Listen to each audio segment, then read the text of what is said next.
এখন বাংলাদেশে বলে যদি নির্বাচনের ডেট দেন না দিলে আমরাই ডেট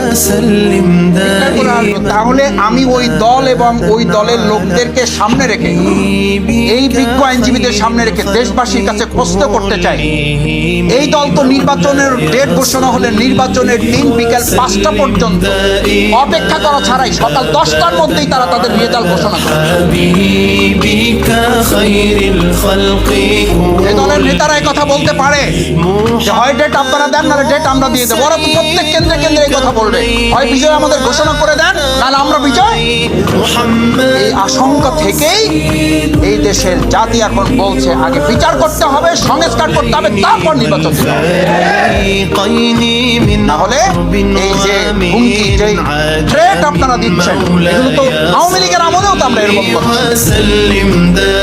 আওয়ামী লীগের ফ্যাসিস্টরা এরকম কথা বলে নাই,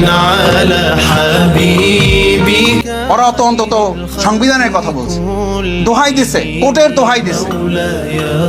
কিন্তু এত বাজে কথা মানুষকে বলে বিব্রত করে না।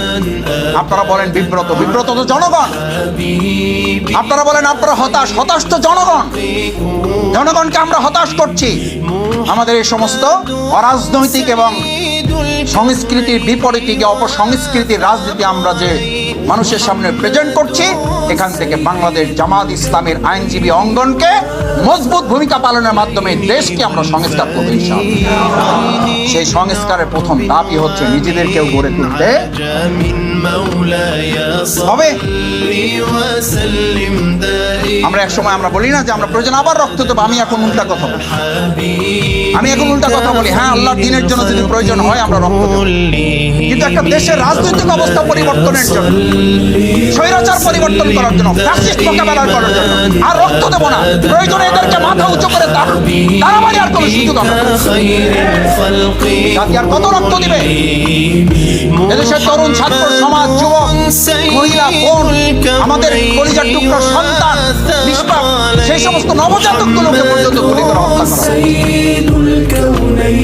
জাতিকে, সেই দেশকে আর কতবার রক্ত দিতে হবে? কেন রক্ত দিতে হবে?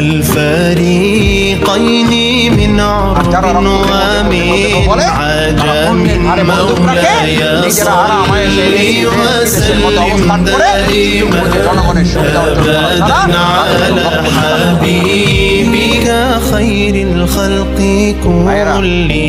এই জন্য আজকের ওয়ার্কশপ আমরা বলছি, এই ওয়ার্কশপের মূল লক্ষ্য হচ্ছে আমরা দেশ পরিবর্তন করতে চাই, জাতি পরিবর্তন করতে চাই। তার আগে আমাদের জামাত ইসলামী এটার প্রতি আপনি আপনাকে পরিবর্তন না করলে আপনি দেশ এবং জাতি কি পরিবর্তন? আপনাকে পরিবর্তন করতে হবে। আমরা আমাদের পরিবর্তন করবো এবং এই দেশ জাতি আমরা পরিবর্তন করবো। দেখে ইনশাআল্লাহ পারবেন এটা। والفريقين من عرب ومن عجم مولاي صل وسلم دائما أبدا على حبيبك